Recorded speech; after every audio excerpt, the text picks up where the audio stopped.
This is a quick run through of the wax clamshell, wax melts mockup. First thing to do is disable the top layer, which is a space saving layer, keeps the file sizes down. So hit the eye icon there or drag it into the trash.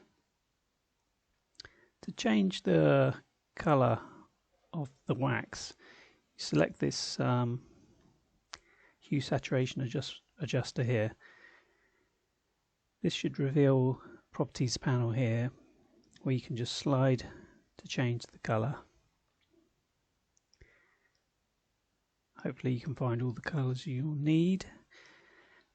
If you want white, you just take all the saturation out and play with the lightness to suit.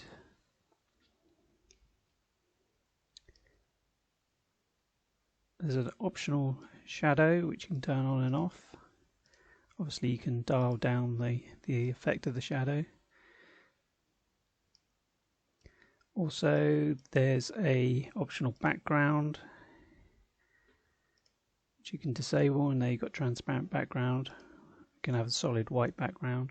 Obviously you can drop in your own backgrounds or change the colour of the white background.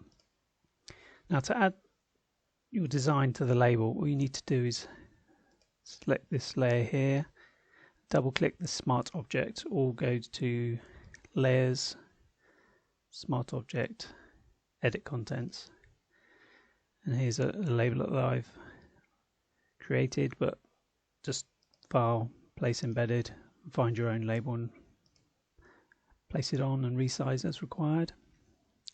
When you're happy, close down that. It will ask you to save it. Say yes. Let's do that again just in case. Let's make a slight change.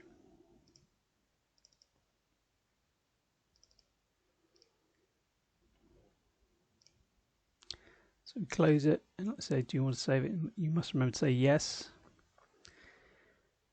And there you go. That's, I think, everything there is to it.